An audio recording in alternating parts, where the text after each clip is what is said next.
No other profession calls on its practitioners to lay down their lives for their art, save the armed forces and, in Sri Lanka, journalism. In the course of the last few years, the independent media have increasingly come under attack. Electronic and print institutions have been burned, bombed, sealed and coerced. Countless journalists have been harassed, threatened and killed.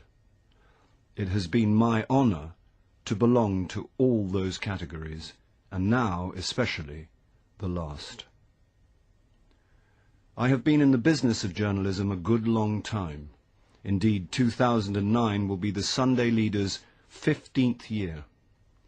Many things have changed in Sri Lanka during that time, and it does not need me to tell you that the greater part of that change has been for the worse.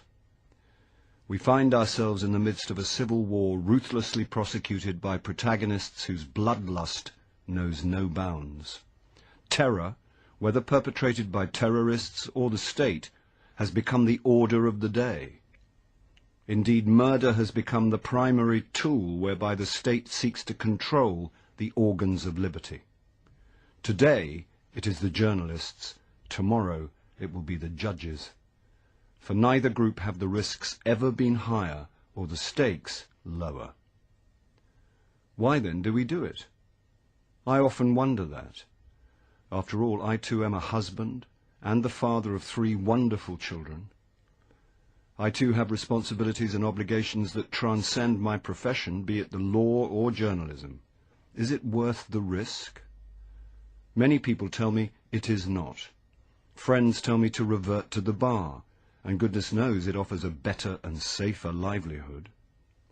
Others, including political leaders on both sides, have at various times sought to induce me to take to politics, going so far as to offer me ministries of my choice. Diplomats, recognizing the risk journalists face in Sri Lanka, have offered me safe passage and the right of residence in their countries. Whatever else I may have been stuck for, I have not been stuck for choice. But there is a calling that is yet above high office, fame, lucre and security. It is the call of conscience. The Sunday Leader has been a controversial newspaper because we say it like we see it. Whether it be a spade, a thief or a murderer, we call it by that name. We do not hide behind euphemism. The investigative articles we print are supported by documentary evidence thanks to the public spiritedness of citizens who at great risk to themselves pass on this material to us. We have exposed scandal after scandal, and never once in these 15 years has anyone proved us wrong or successfully prosecuted us. The free media serve as a mirror in which the public can see itself without mascara and styling gel. From us you learn the state of your nation, and especially its management by the people you elected to give your children a better future. Sometimes the image you see in that mirror is not a pleasant one. But while you may grumble in the privacy of your armchair, the journalists who hold the mirror up to you do so publicly and at great risk to themselves. That is our calling, and we do not shirk it. The Sunday Leader has never sought safety by unquestioningly articulating the majority view. Let's face it, that is the way to sell newspapers. On the contrary, as our opinion pieces over the years amply demonstrate, we often voice ideas that many people find distasteful. For instance, we have consistently espoused the view that while separatist terrorism must be eradicated, it is more important to address the root causes of terrorism and urge government to view Sri Lanka's ethnic strife in the context of history and not through the telescope of terrorism.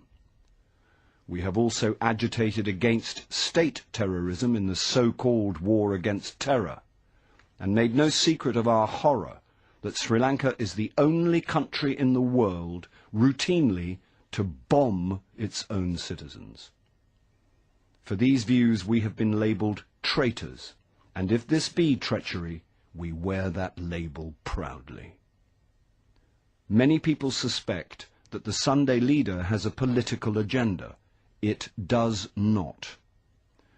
If we appear more critical of the government than of the opposition, it is only because we believe that, excuse cricketing argot, there is no point in bowling to the fielding side. Remember that for the few years of our existence in which the United National Party was in office, we proved to be the biggest thorn in its flesh, exposing excess and corruption wherever it occurred. Indeed, the stream of embarrassing expositions we published may well have served to precipitate the downfall of that government. Neither should our distaste for the war be interpreted to mean that we support the Tamil Tigers.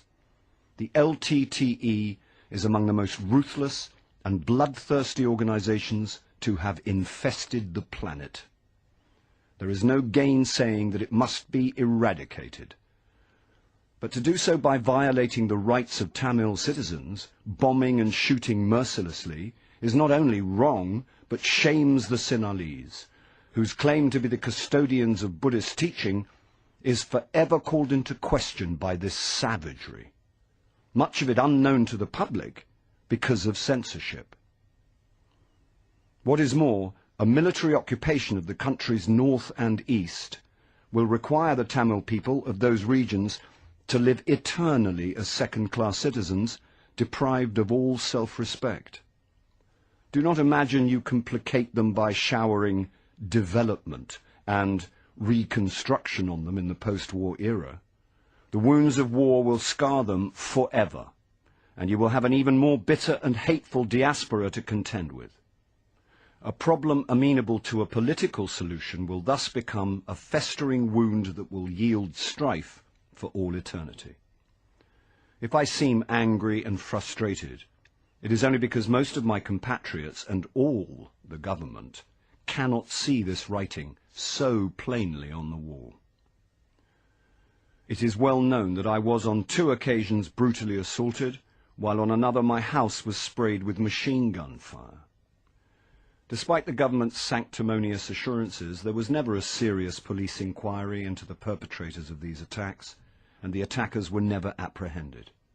In all these cases, I have reason to believe that the attacks were inspired by the government. When finally I am killed, it will be the government that kills me.